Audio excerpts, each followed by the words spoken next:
Good morning विद्यार्थियों। आज हम सोशल चेंज के टॉपिक का सेकेंड पार्ट पढ़ेंगे।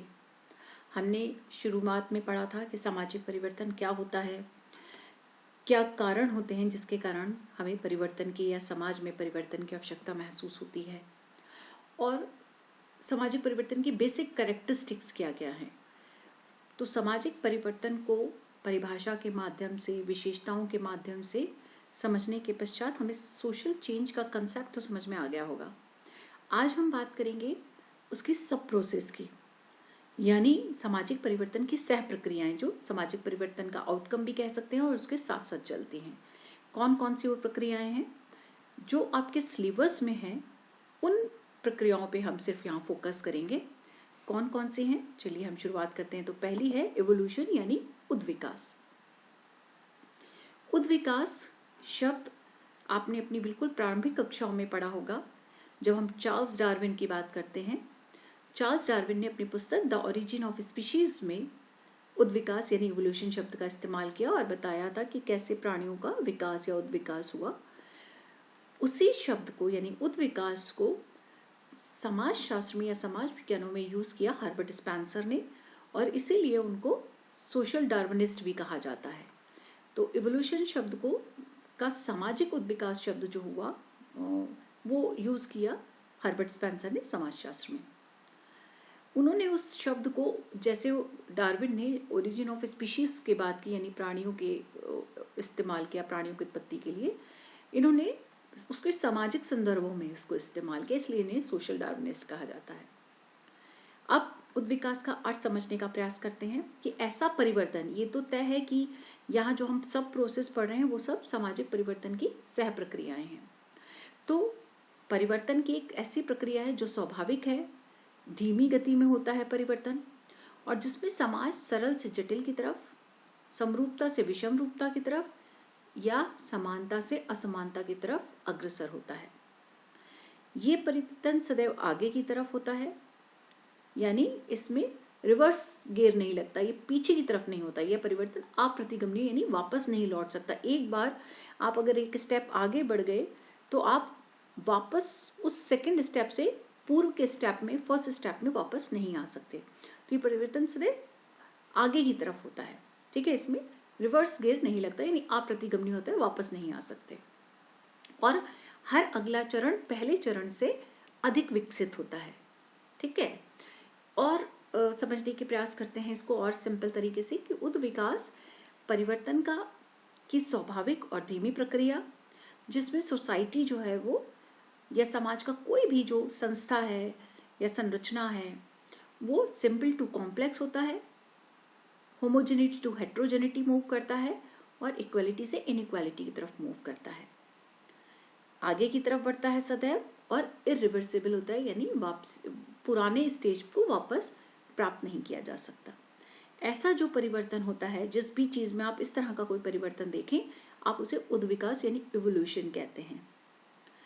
कुछ समाज वैज्ञानिकों की हम यहाँ चर्चा कर सकते हैं जिन्होंने इवोल्यूशनरी प्रोसेस को अपनाया, जैसे कोंत ने 3 चरणों का नियम दिया था। आपने पढ़ा था स्टार्टिंग में जब हमने फर्स्ट यूनिट पढ़ी थी और कोंत का कंट्रीब्यूशन पढ़ा था। तो अगस्त कोंत, जो कि समाजशास्त्र के जनक हैं, उन्होंने समाज के विकास को लॉ ऑफ 3 स्टेजेस के माध्यम से समझाया। उन्होंने कहा कि जो पहला चरण है समाज का वो क्या था, अंधविश्वास का चरण, दूसरा तत्वशास्त्रीय चरण, और तीसरा वैज्ञानिक चरण या प्रत्यक्षवादी चरण। ये 3 चरणों के माध्यम से थियोलॉजिकल, मेटाफिजिकल और साइंटिफिक स्टेज और पॉजिटिविस्टिक स्टेज, इसके माध्यम से इन्होंने बताया कि समाज कैसे सरल से जटिल, समरूपता से विषम रूपता और समानता से असमानता की ओर बढ़ा। ऐसे ही मॉर्गन है, एलएच मॉर्गन का नाम लेते हैं। तब उन्होंने बताया कि जो पहला समाज था वो असभ्य था या जंगली समाज था, फिर बार्बरिक, जिसको आप सेवेज सोसाइटी कहते हैं, फिर बार्बरिक सोसाइटी यानी बर्बर समाज आया, और तीसरा सिविलाइज्ड यानी सभ्यता का युग आया। तो सेवेजरी, बार्बरिज्म और सिविलाइज्ड सोसाइटी, वही सिंपल टू कॉम्प्लेक्स हो गया, समरूपता से विषम रूपता और समानता से असमानता की तरफ। फिर दुर्खीम की हम चर्चा करते हैं। एमाइल दुर्खीम ने भी 2 प्रकार के समाज आपके सामने रखे थे, यांत्रिक समाज और सावयवी समाज, यानी सरल और जटिल समाज। सरल से जटिल की तरफ, समरूपता से विषम रूपता की तरफ या समानता से असमानता की ओर। तो ये जो परिवर्तन हमारे सामने आए, ये उद्विकासीय परिवर्तन को व्यक्त करते हैं। क्लियर? चलिए, अब दूसरा एक कंसेप्ट, ये भी आपने बहुत बार सुना है और प्रयोग किया है, क्रांति, रिवोल्यूशन। ये जो परिवर्तन है, ये एक ऐसा प्रकार का परिवर्तन की प्रक्रिया है जो तीव्र गति से होता है। अभी हमने इससे पहले वाला पढ़ा था उद्विकास, जो धीमी गति से होता है। ये तीव्र गति से होता है और साथ ही साथ आकस्मिक होता है, अचानक होता है। तो तीव्र गति से और आकस्मिक होने वाला सामाजिक परिवर्तन या रूपांतरण जो या तो संपूर्ण व्यवस्था में होता है या व्यवस्था के किसी एक पक्ष में हो, जिसमें हिंसा का प्रयोग या प्रयोग की संभावना होती हो, उसे क्रांति कहते हैं।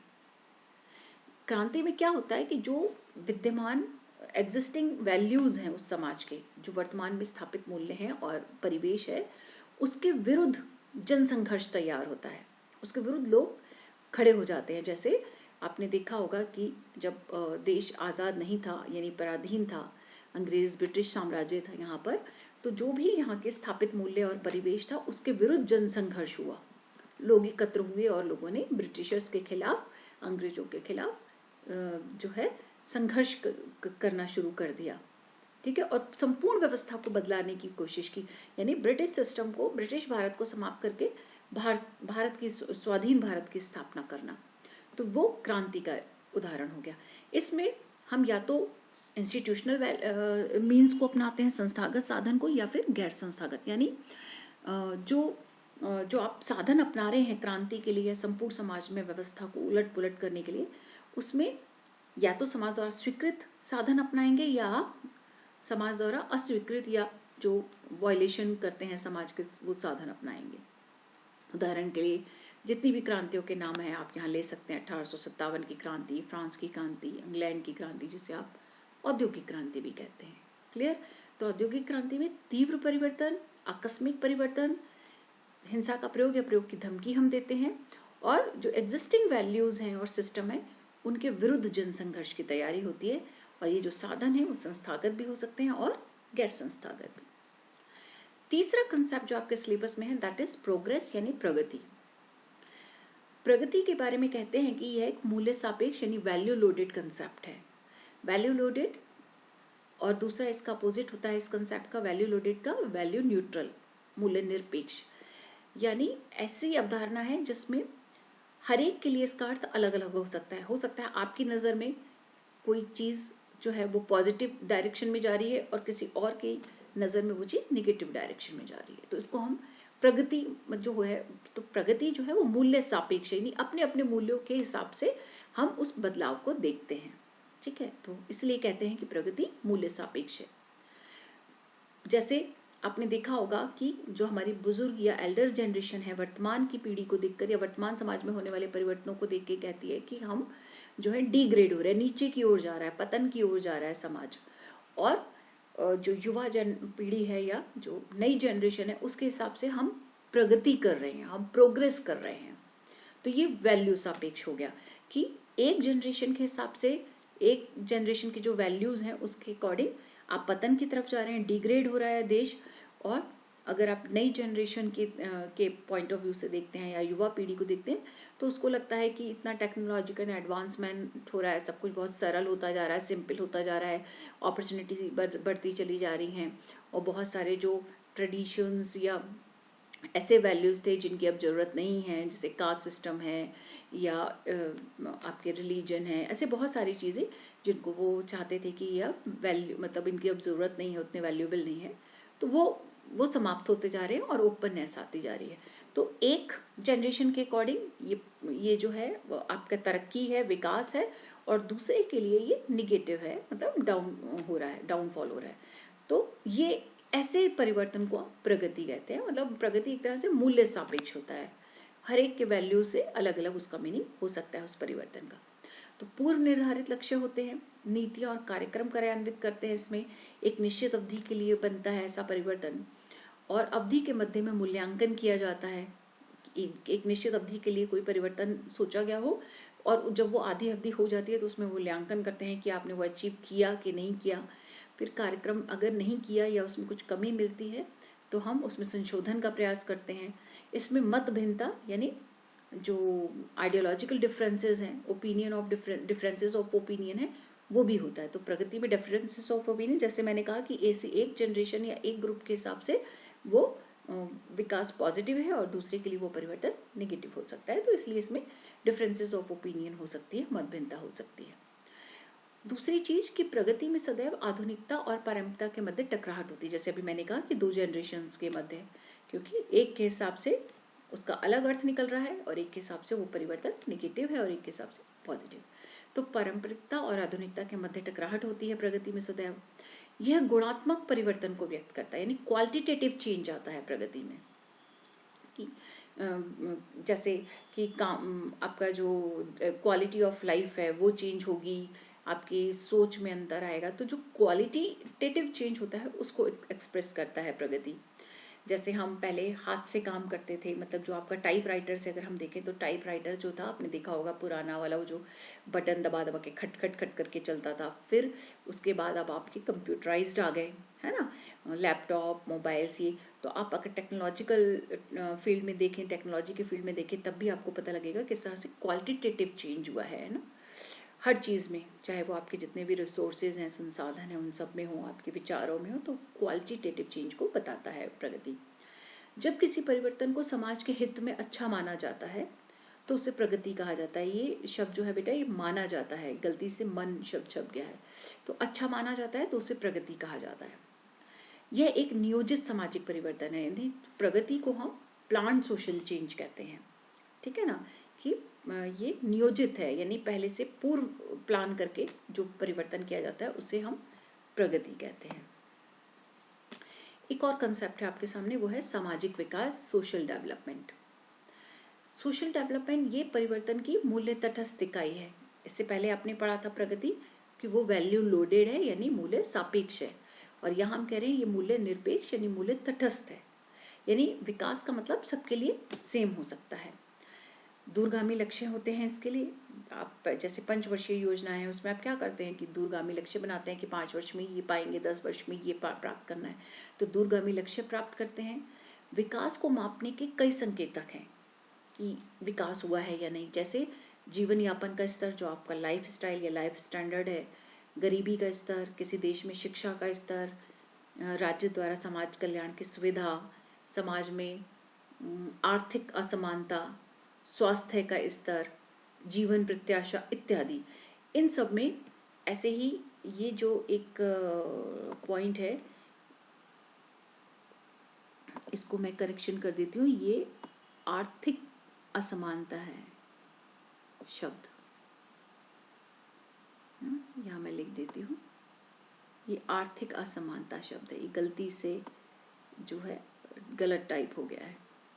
तो आर्थिक असमानता है, स्वास्थ्य का स्तर है, ये जो सारी चीज़ें हैं, जीवन प्रत्याशा है, लाइफ एक्सपेक्टेंसी है, ये किसी भी देश में या किसी भी समाज में, किसी भी राज्य में, राष्ट्र में क्या है, ये सामाजिक विकास के संकेतक, कि इनको मेजर करके हम नापते हैं कि डेवलपमेंट में या सोशल डेवलपमेंट किसी देश का क्या हुआ है। तो ये आर्थिक शब्द की जगह ये आर्थिक है ना, तो आर्थिक विकास शब्द इस्तेमाल होगा यहाँ पर। तो समाज में आर्थिक असमानता है, स्वास्थ्य का स्तर, जीवन प्रत्याशा क्या है, शिक्षा का स्तर क्या है, समाज कल्याण की सुविधा उस देश में कितनी है, जीवन यापन का स्तर, गरीबी का स्तर, ये सारी चीज़ें देखकर किसी देश के विकास को मापा जाता है। आपने जब HDI देखा है, ह्यूमन डेवलपमेंट इंडेक्स मेज़र होती है, तो हम बहुत सारे क्राइटेरिया रखते हैं और कुछ निश्चित क्राइटेरिया के आधार पर हम बताते हैं कि वो उस देश में सामाजिक विकास कितना हुआ है और वो किस श्रेणी पर आता है। राज्य और राज्य के विभिन्न सहायक इकाइयों विकास के अनेक कार्यक्रम बनाकर कार्य करते हैं। तो विकास के बहुत सारे आपने देखा होगा, महिलाओं के लिए, बूढ़ों के लिए, वृद्ध के लिए, बच्चों के लिए, है ना, आर्थिक रूप से पिछड़े वर्ग के लिए, माइनॉरिटीज़ के लिए, हर वर्ग के लिए जो है कुछ विकास कार्यक्रम बनाए जाते हैं और उनके अकॉर्डिंग काम किया जाता है एक निश्चित अवधि में कि ये इतने समय में पूरा करना है। जैसे 2025 तक सबको पानी, बिजली, शिक्षा की सुविधा उपलब्ध करवाना इत्यादि इत्यादि। ऐसे बहुत सारे कार्यक्रम हैं जो एक निश्चित अवधि के लिए बनते हैं और दूरगामी लक्ष्य सोचकर बनते हैं। और ये मूल्य तटस्थ यानी सभी की दृष्टि में इसका एक ही मीनिंग है कि ये पॉजिटिव है।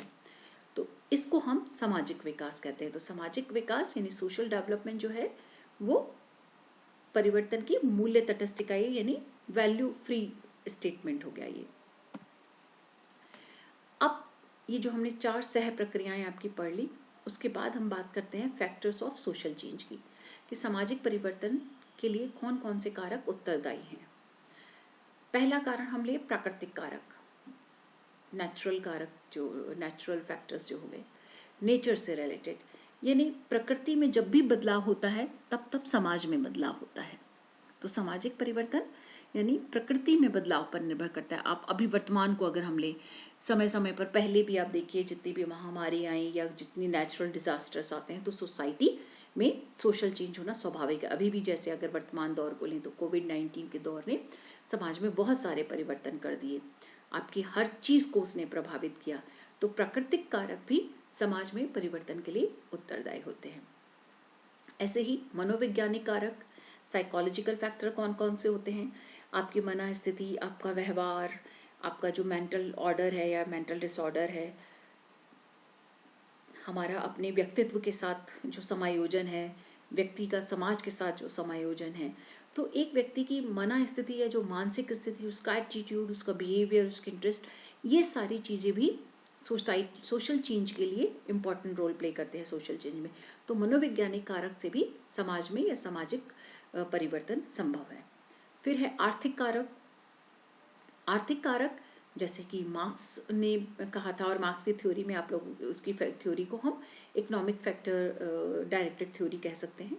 जैसे वो कहते थे कि अर्थ के मतलब धन और संपत्ति का जो वितरण है या आय का जो असमान वितरण है, उसके कारण समाज में वर्ग संघर्ष होता है, और वर्ग संघर्ष के कारण समाज में परिवर्तन आता है। तो आर्थिक कारक में असमानता है, आर्थिक असमानता है, बेरोजगारी है, गरीबी है, रोजगार के अवसर कुछ लोगों को मिलना, कुछ लोगों को नहीं मिलना है। तो आर्थिक आधार पर जो असमानता, जो वर्ग संघर्ष, जो शोषण, ये सब होता है, ये समाज में परिवर्तन के लिए उत्तरदायी है। ऐसे ही कुछ राजनीतिक कारक हैं, पॉलिटिकल जो फैक्टर्स हैं, वो भी समाज में परिवर्तन लाते हैं। जैसे जो राजनीतिक विचारधारा, जैसे ही कोई गवर्नमेंट 5 साल बाद जैसे सरकार बदलती है, चुनाव होते हैं और अब नई सरकार चुनती है जनता अपने मत के द्वारा, तो जब जब कोई नई सरकार आती है यानी राजनीतिक विचारधारा बदलती है, तो जैसे ही विचारधारा बदलती है समाज में बहुत सारे चेंजेस होते हैं, हर सिस्टम में, एजुकेशन सिस्टम में, पॉलिटिकल सिस्टम में, सोशल सिस्टम में, इकोनॉमिक मार्केट में, इकोनॉमिक सिस्टम में, हर जगह चेंज होते हैं। तो जब राजनीतिक विचारधारा यानी राजनीतिक कारक भी सामाजिक परिवर्तन के लिए उत्तरदायी है। ऐसे ही सांस्कृतिक कारक, कल्चर में क्या आता है, जैसे सांस्कृतिक प्रसार, सांस्कृतिक संपर्क, जैसे ब्रिटिश भारत में आए, इस्लाम भारत में आया, तो क्रिश्चियनिटी, इस्लाम, जो ये अलग अलग धर्म और अलग अलग जगह से हम भारत में लोग आए, तो उन्होंने अपनी कल्चर का इफेक्ट यहाँ के लोगों के साथ, उनका जो कल्चरल कांटेक्ट हुआ, उसके कारण संस्कृति प्रसार हुआ, संस्कृति का आदान प्रदान हुआ। तो एक्सचेंज ऑफ कल्चर है या उसका डिफ्यूजन हुआ कल्चर का, एक जगह से संस्कृति, एक जगह की संस्कृति दूसरी जगह फैली, तो उस कारण से भी समाज में बदलाव हुआ। ऐसे आप बहुत सारे बदलाव देखते हैं कि ब्रिटिशर्स और इस्लाम के कारण हमने बहुत सारी नई चीज़ें अपनाई और बहुत सारी चीज़ें हमारी उन्होंने अपनाई। तो ये सांस्कृतिक कारणों से भी समाज में बहुत सारे बदलाव देखे जा सकते हैं। सामाजिक कारक, समाज में जितने भी सोशल सिस्टम आप देख लीजिए, परिवार, विवाह, नातेदारी, जाति, वर्ग, जितनी भी चीज़ें हैं, उन सब में भी परिवर्तन आता है, और उन सब परिवर्तनों के कारण उनमें से किसी भी एक सिस्टम में या इंस्टीट्यूशन में या स्ट्रक्चर में, फंक्शन में परिवर्तन आता है, तो कंप्लीट सोसाइटी उससे प्रभावित होती है। और सबसे इम्पोर्टेंट एक और फैक्टर है, वो है पॉपुलेशन रिलेटेड यानी जनसंख्यात्मक कारक। तो किसी भी देश की जनसंख्या कम या ज़्यादा होती है, जनसंख्या का बढ़ना, जनसंख्या का घटना, जनसंख्या का स्थिर होना, तो ये भी समाज में परिवर्तन लाती है, क्योंकि जनसंख्या अधिक है तो आपकी सोसाइटी का पैटर्न कैसे होगा, उसमें क्या क्या चीज़ें कम ज़्यादा, नेचुरल रिसोर्सेज की अधिकता होना, कमी होना, तो वो बहुत हद तक निर्भर करता है। तो जनसंख्यात्मक कारक भी, उनका बढ़ना घटना, उस कारण से भी समाज में परिवर्तन आता है। तो पॉलिसीज निर्धारित होती है, राज्य का रोल उस तरह से निर्धारित होता है। तो ये रिसोर्सेज का जो डिस्ट्रीब्यूशन होता है, एलोकेशन ऑफ रिसोर्सेज है या डिस्ट्रीब्यूशन ऑफ रिसोर्सेज है, वो सारी चीज़ें तय होती हैं। तो मोटे तौर पर आप देखेंगे कि जितने भी फैक्टर्स हैं, इन सब के कारण समाज में बदलाव आता है। ठीक है, तो सामाजिक परिवर्तन के लिए ये सारे फैक्टर्स रेस्पॉन्सिबल हैं। ऐसा नहीं कह सकते कि कोई एक फैक्टर रेस्पॉन्सिबल है, ये all are equally important for social change. Clear है? तो अभी तक आपने जो 4 सह प्रक्रियाएं पढ़ी, फैक्टर्स पढ़े, तो यहाँ तक मैं उम्मीद करती हूँ कि आपको ये टॉपिक समझ में आ गया होगा। कोई डाउट हो तो आप क्वेरी कर सकते हैं। थैंक यू बच्चों।